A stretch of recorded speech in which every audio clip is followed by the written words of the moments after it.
Assalamualaikum warahmatullahi wabarakatuh. Perkenalkan nama saya Eli Nurhalizah Nasution dengan nomor BP 2313210007. Di mana pembahasan saya ini pada mata kuliah filsafat ilmu pengetahuan dan metodologi penelitian adalah filsafat dari Socrates. Di mana filsafat yang dibahas oleh Socrates ini yaitu mengenali diri.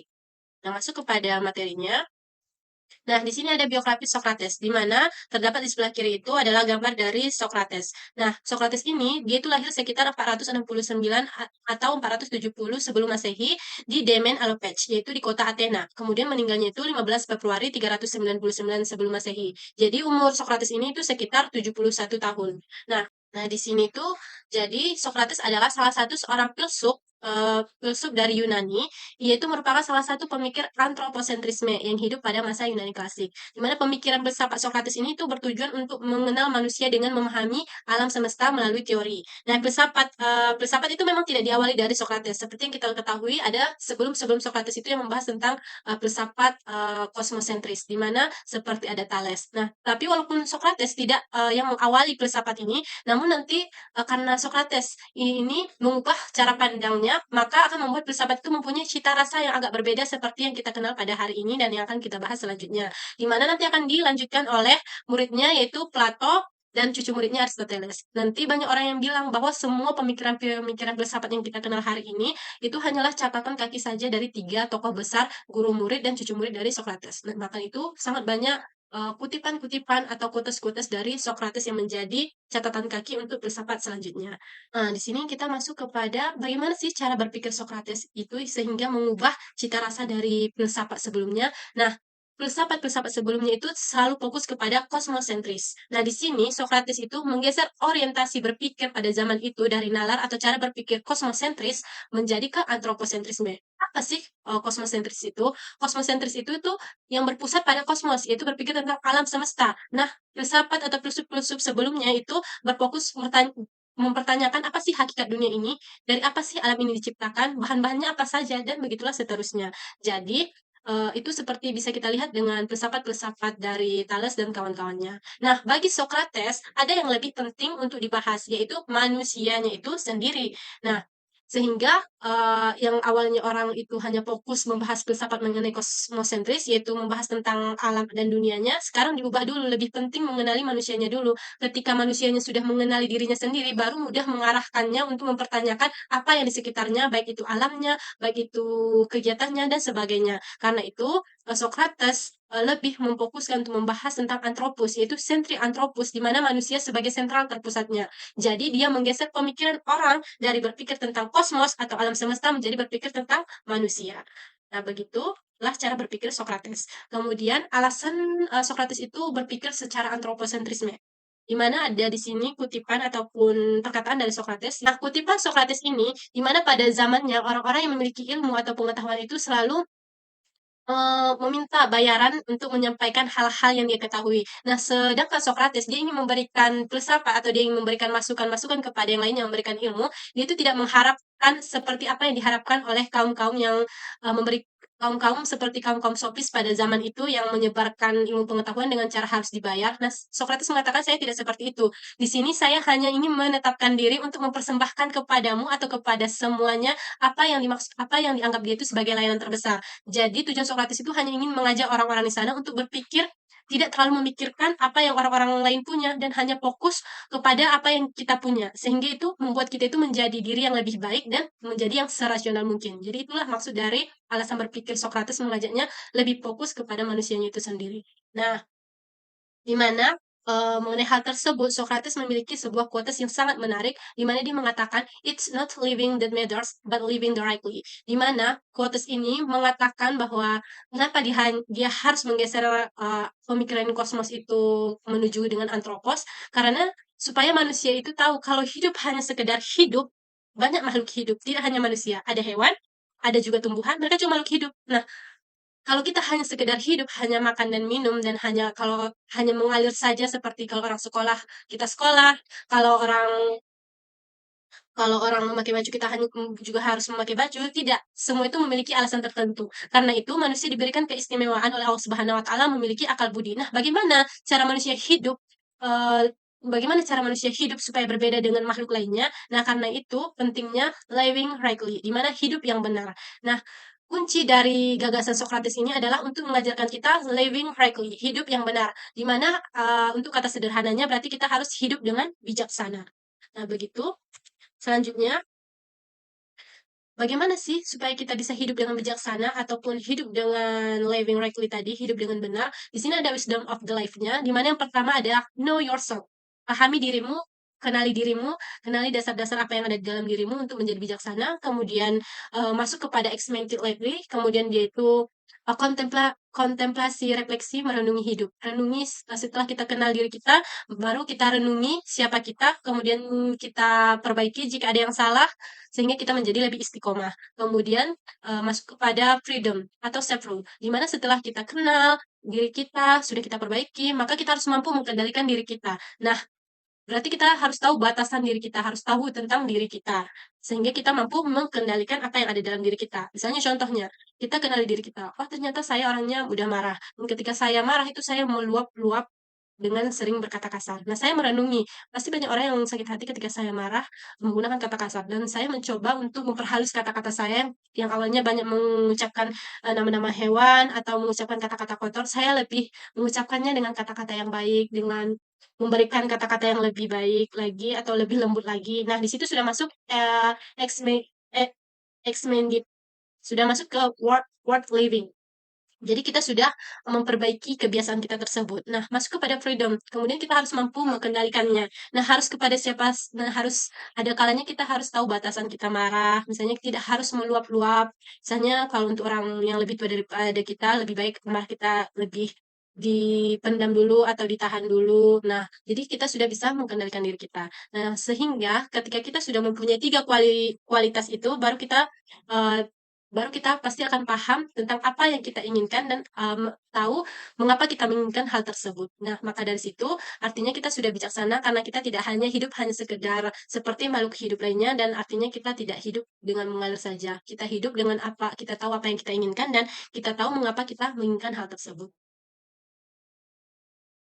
Selanjutnya yaitu masuk kepada know thyself, di mana artinya itu know thyself ini merupakan quotes yang paling terkenal dari Socrates, yaitu kenali dirimu. Jadi kalimat ini adalah yang dibilang tuh kalimat ini ditemukan itu di pilar-pilar kuil di Delphi Yunani saat itu. Nah, kalau pakai bahasanya di sana yang terukir itu adalah kata-katanya itu Gonotis Sultan, kenali dirimu. Nah, kata-kata itu sangat masuk sekali di Yunani karena saat itu Socrates itu dikenal sebagai orang yang paling bijaksana di Yunani. Nah, secara umum, bagaimana kita bisa mengenali diri kita? Ada yang tiga hal yang perlu kita pertanyakan. Di mana pertama, who we are, siapa saya, siapa kita, who we should be, siapa kita seharusnya, nah who we will become, dan siapa kita yang akan datang. Nah, artinya ketika kita mengenali diri kita, kita harus tahu dulu apa yang harus kita lakukan, harus bagaimana, dan kemudian kita harus berubah menjadi seperti apa. Intinya seperti itu. Ibaratnya contohnya, siapa saya? Saya adalah mahasiswa. Dan apa yang seharusnya saya lakukan, yaitu saya harus berpikir secara kritis karena saya harus bisa berpikir secara kritis karena saya adalah mahasiswa. Nah, siapa saya akan datang? Mungkin yang akan datang saya bisa menjadi seorang dosen. Nah, mungkin seperti itulah cara kita untuk mengenali diri kita. Kita kenali dulu, dan kemudian kita harus tahu langkah-langkah apa yang harus kita jalankan, dan kita cari tujuan kita. Nah, masuk untuk selanjutnya itu, di dalam diri kita ini, kita memiliki dua sisi, di mana sisi kata Socrates di diri kita ini mempunyai dua sisi seperti yang kita lihat ada yang warna merah ini, di mana ada the physical realm, the body ataupun jasmani badan kita, dan yang kedua adalah the ideal realm, the soul atau rohani ataupun jiwa kita. Nah, di sini tentu saja kata Socrates jiwa itu adalah yang lebih penting. Kenapa? Karena jiwa itu jadi kunci kebahagiaan. Jiwa kita akan sehat kata Socrates kalau kita mencari kebaikan dan keadilan dan pengetahuan. Nah, jadi sebenarnya kita sudah bisa melihat, namun secara rohani itu lebih sulit ya mengenali dirinya. Nah, kata Socrates, jiwa itu yaitu bisa baik daya emosional kita dan daya berpikir kita. Nah, bagaimana pentingnya jiwa kita itu bisa dilihat dari ketiga kutipan misalnya. Selanjutnya yaitu dua sisi nilai diri. Nah, tadi kita kan sudah mengetahui apa dua sisi dalam diri kita. Nah, bagaimana menilai kedua sisi tersebut? Nah, di sini ada namanya identitas dan ada reputasi. Nah, identitas ini adalah kepribadian dari sudut pandang kita sendiri. Nah, itu menurut kita, kita bagaimana? Kita bisa lihat ke cermin kita bagaimana, apa yang kurang dari kita. Nah, kita bisa mengenali diri kita, siapa nama kita, orang mana kita, jurusan kita. Nah, ada juga reputasi. Reputasi ini adalah kepribadian dari sudut pandang pengamatan, yaitu bagaimana orang lain memikirkan dan menilai kita. Socrates menganggap justru yang lebih dominan itu reputasi untuk mengenali diri kita.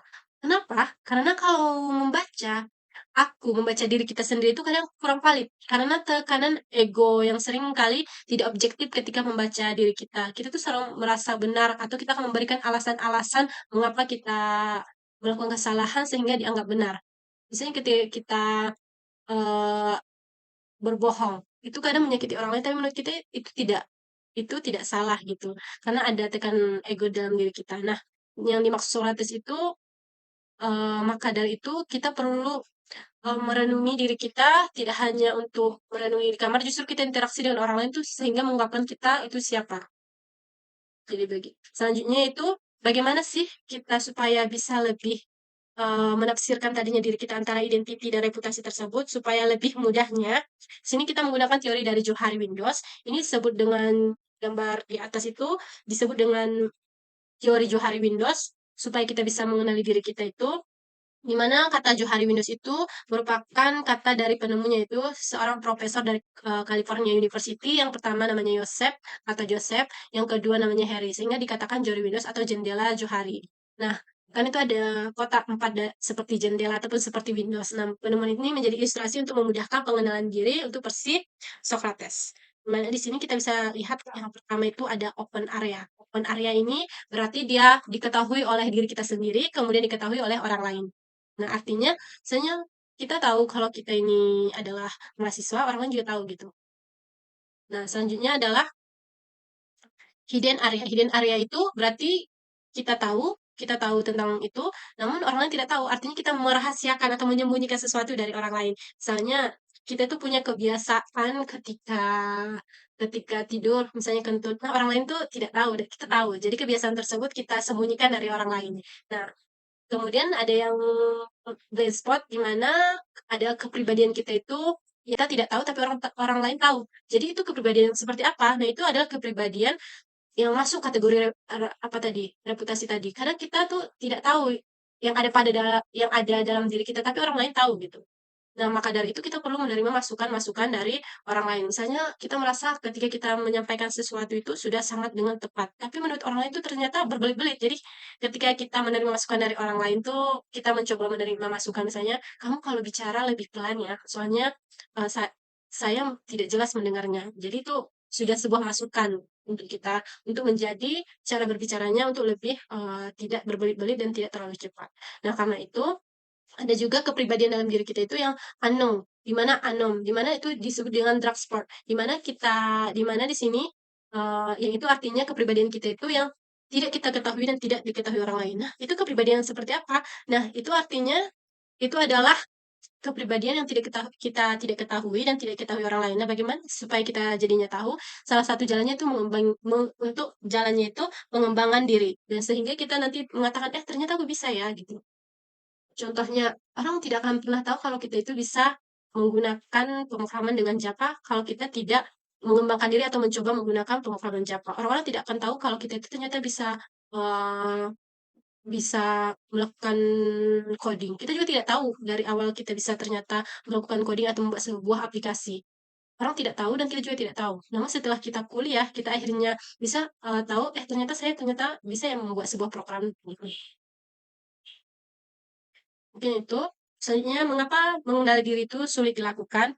Pertama itu dorongan bawah sadar. Seperti yang sering saya ucapkan tadi, ego dalam diri kita itu membuat kita itu lebih sulit mengenali diri kita.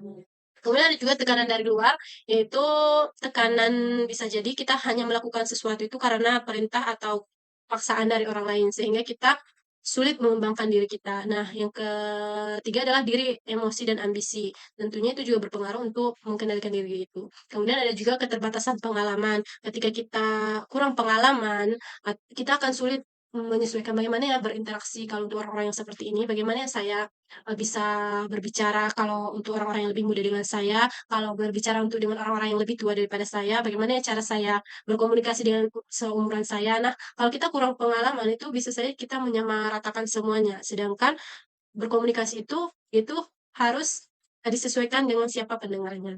Nah, begitu. Yang selanjutnya adalah keterbatasan pengetahuan. Tentunya pengetahuan yang kurang itu membuat kita itu sulit untuk mengenali diri kita. Seperti yang tadi, kita memiliki sebuah drug sport dalam diri kita, apa yang tidak yang ternyata itu tidak diketahui orang lain dan kita tidak ketahui. Jadi kalau kita tidak memiliki pengetahuan, maka itu akan sulit mengenali diri kita.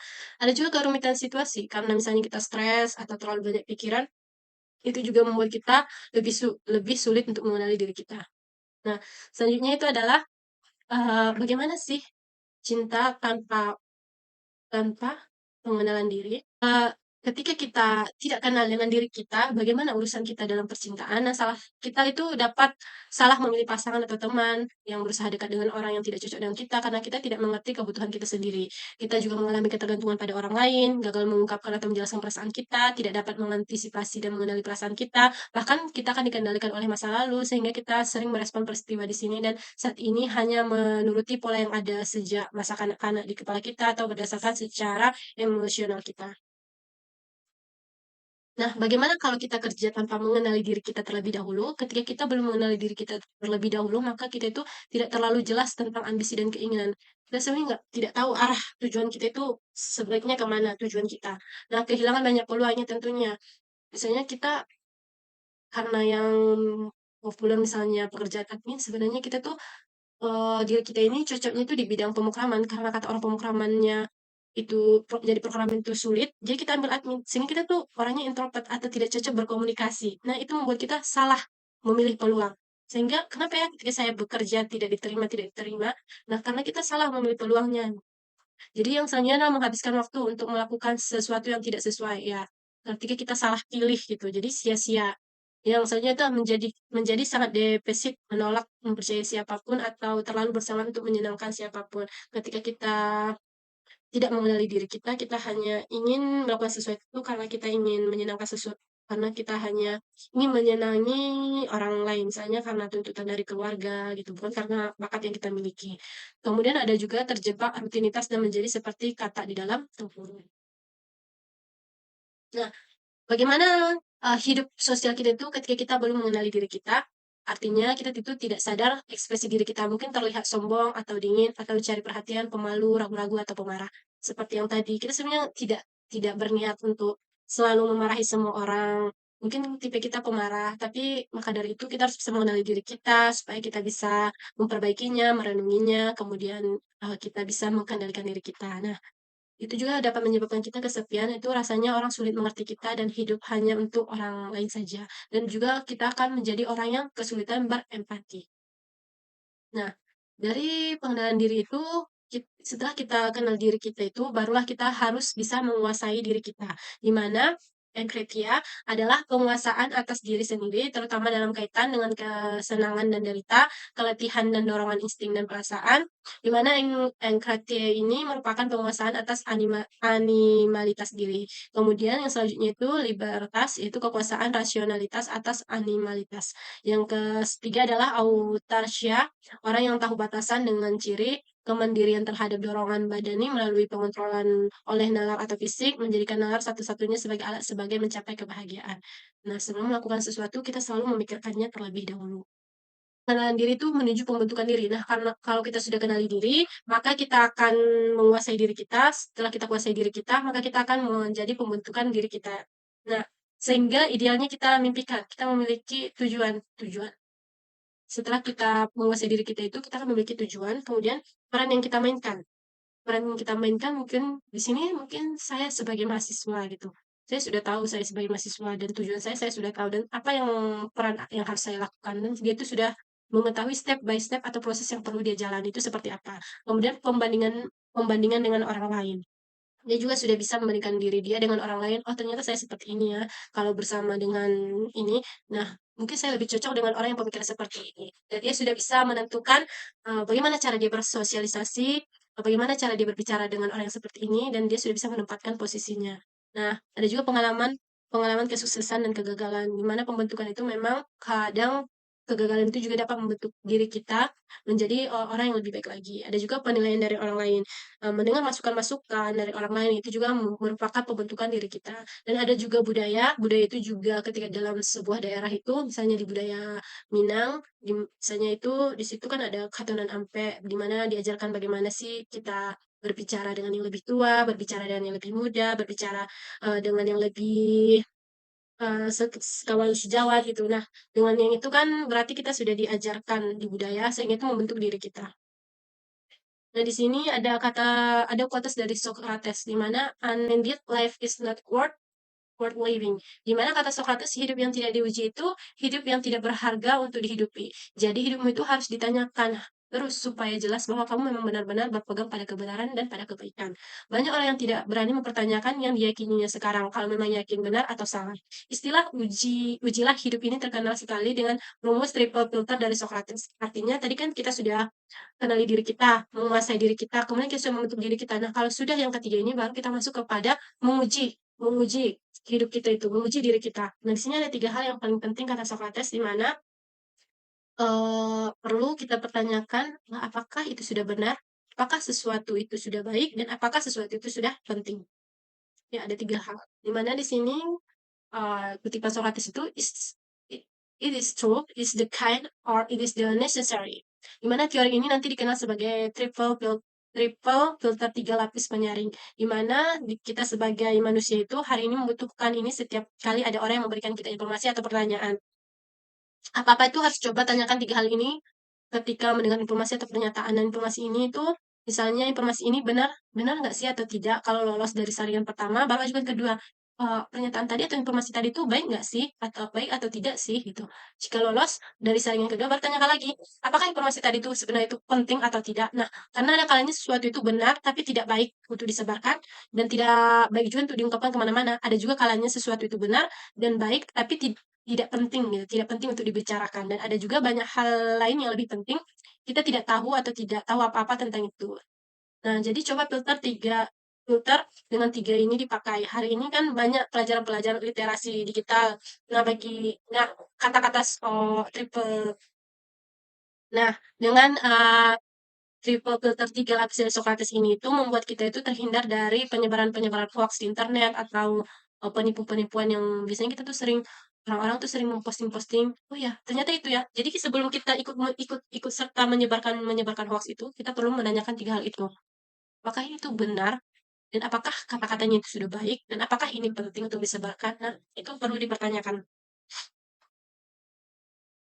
Nah, menguji diri itu tidak selalu ke dalam. Di sini ada kutipan dari Socrates di mana ketika Socrates dan Plato berbicara tentang pengetahuan diri, mereka tidak bermaksud seperti introspeksi. Sebaliknya, mereka menggunakan apa yang dikenal sebagai dialektika, yaitu argumen bolak-balik antara para pendebat yang siap untuk menentang ide satu sama lain. Nah, itu adalah pelajaran kebaikan dari introspeksi. Jika engkau ingin mengetahui pemikiranmu, engkau harus mencoba meyakinkan orang lain tentang ide tersebut. Nah, kita bukan sekedar introspeksi, melainkan kita berdialog dengan orang lain. Menurut saya begini-begini. Oh, tidak. Oh, saya mengatakan itu karena menurut saya gini gini gini. Jadi kita memberikan keyakinan kepada orang lain. Itu dikutip dari Dr. Michelle Green dari buku Know Thyself, The Value and Limits of the Self-Knowledge. Nah, bagaimana sih menguji diri itu? Itu dengan menerima masukan. Masukan atau feedback dari orang lain, di mana baik itu pandangan, komentar, kritik orang lain tentang kita, atau orang-orang yang mempekerjakan kita, memecat kita, mempromosikan kita, mempercayai kita, meminjamkan uang kepada kita, berdasarkan cara mereka memandang kita. Jadi kita harus terima dari berbagai pandangan orang lain. Nah, bagaimana cara kita uh, menerima masukan tersebut? Yaitu dengan coachability, di mana kita harus mau mendengarkannya, kita harus menginternalisasikannya dan mencoba memperbaiki diri kita sesuai dengan feedback atau masukan dari orang lain. Di mana kalau kita tidak mau menerimanya, berarti kita itu defensif ataupun sombong dan tidak peduli. Selanjutnya di sini ada analisis diri. Ada analisis diri di mana yang pertama ada 4 hal analisis diri. Ada behavior atau perilaku, ada personality, kepribadian, ada attitude yaitu sikap, dan ada perception atau persepsi. Di mana untuk perilaku itu untuk menganalisisnya perlu motivasi, cara berpikir kita itu perlu kita harus mencari motivasi-motivasi yang bisa membangkitkan diri kita, kemudian cara berpikir kita harus lebih positif dan tidak terlalu overthinking, kemudian mode acting atau kita harus bisa menjadi oh, maksudnya mode acting ini kita harus bisa membuat diri kita itu ketika misalnya untuk menjaga perasaan orang lain gitu. Jadi kita tidak terus mengungkapkan secara langsung apa yang kita rasakan, tapi kita juga bisa mengendalikan diri kita. Dan ada juga mode berinteraksi, di mana kita harus lebih banyak berinteraksi dengan orang lain, sehingga kita menerima banyak masukan. Dan ada juga personality, di mana masuk kepada kepribadian, baik itu sifat-sifatnya dan faktor-faktor yang membuat kita seperti itu. Dan ada juga pemantangan diri yang kita ketahui mengenai diri kita. Ada juga selanjutnya yang ketiga itu attitude, yaitu sikap. Sikap itu dipengaruhi oleh pikiran kita, perasaan, dan emosi. Maka itu harus bisa kita kendalikan sebaik mungkin. Dan selanjutnya itu perception, yaitu persepsi. Persepsi itu ada stereotip, yaitu persepsi yang biasanya orang ketahui secara umum, misalnya kebiasaan orang-orang zaman dulu kalau gini-gini gitu. Ada juga persepsi selektif. Persepsi selektif itu merujuk pada kecenderungan individu untuk memilih dan menafsirkan informasi yang sesuai dengan keyakinan, nilai, dan pengalaman mereka sendiri. Sehingga sementara mereka bisa mengabaikan atau mengesampingkan informasi yang bertentangan. Nah, ada juga proaktif itu berarti, kita tuh cenderung untuk mengontribusikan pemikiran atau perasaan atau motif internal pribadi kepada orang lain. Sedangkan untuk harapan berarti itu harapan-harapan dan minat dan, atribusi. Contohnya begini saja, kalau misalnya dia persepsi stereotip, itu misalnya itu contohnya seorang pria mungkin memiliki, stereotip bahwa semua perawat itu adalah perempuan. Sehingga ketika dia bertemu dengan seorang perawat pria, dia itu mungkin akan terkejut atau tidak mempercayainya. Itu adalah kebiasaan, itu adalah persepsi dari menurut ya biasanya kan seperti ini gitu. Nah, sedangkan yang persepsi selektif itu, misalnya itu contohnya ketika seorang siswa yang menyukai mata pelajaran sejarah mungkin tuh cenderung memperhatikan dan mengingat informasi yang terkait dengan topik sejarah, sementara dia tuh mengabaikan informasi yang tidak terkait dengan yang bertentangan dengan pemahaman sejarah. Artinya dia itu selektif. Jadi kalau rasanya dia itu tidak sesuai, maka dia tidak akan menerima pandangan tersebut. Nah, selanjutnya itu persepsi proyektif itu. Misalnya, seseorang yang memiliki rasa tidak aman tentang dirinya sendiri mungkin percaya bahwa teman-temannya itu tidak menyukainya, meskipun tidak ada bukti konkret atau perilaku dari teman-temannya menunjukkan hal tersebut. Nah, dari sepertinya teman-teman saya tidak menyukai saya gitu, atau dengan cara perilaku mereka mungkin mereka tidak ada mengatakan satu hal tidak menyukai diri kita gitu, tapi kita peka gitu. Dan nah, ini ada beberapa quotes Socrates tentang mengenali diri. Di mana di sini ada yang pertama adalah cara termudah dan yang paling mulia bukanlah dengan menghancurkan orang lain, tetapi memperbaiki diri sendiri. Jadi intinya menjatuhkan orang lain itu tidak akan memberikan kita itu lebih baik daripada dia. Jadi ketika kita ingin menjadi lebih baik itu tidak perlu menjatuhkan orang lain gitu. Tetapi kita harus memperbaiki diri kita sendiri. Nah, selanjutnya itu kebijaksanaan sejati datang kepada kita masing-masing ketika kita menyadari betapa sedikitnya pemahaman kita tentang kehidupan, diri kita sendiri, dan dunia di sekitar kita. Nah, kebijakan-kebijakan itu ketika kita merasa ternyata saya banyak yang belum tahu. Jadi kita itu lebih ingin tahu banyak tentang kehidupan, tentang diri kita gitu. Terus mau belajar. Nah, yang selanjutnya itu biarkan dia yang menggerakkan dunia terlebih dahulu menggerakkan dirinya. Nah, artinya sebelum kita menggerakkan dunia, sebelum kita menggerakkan sesuatu hal yang lebih besar, terlebih dahulu kita harus menggerakkan diri kita sendiri. Nah, begitulah. Selanjutnya adalah orang pintar belajar dari segalanya dan semua orang rata-rata dari pengalamannya, orang bodoh sudah mempunyai semua jawabannya. Artinya, orang yang selalu mau belajar, baik itu dari anak kecil, baik itu harus dari kuliah dulu, baik itu dari orang yang sudah bekerja, jadi dia mau menerima segala masukan-masukan ataupun ajaran dari orang lain itu adalah orang yang pintar.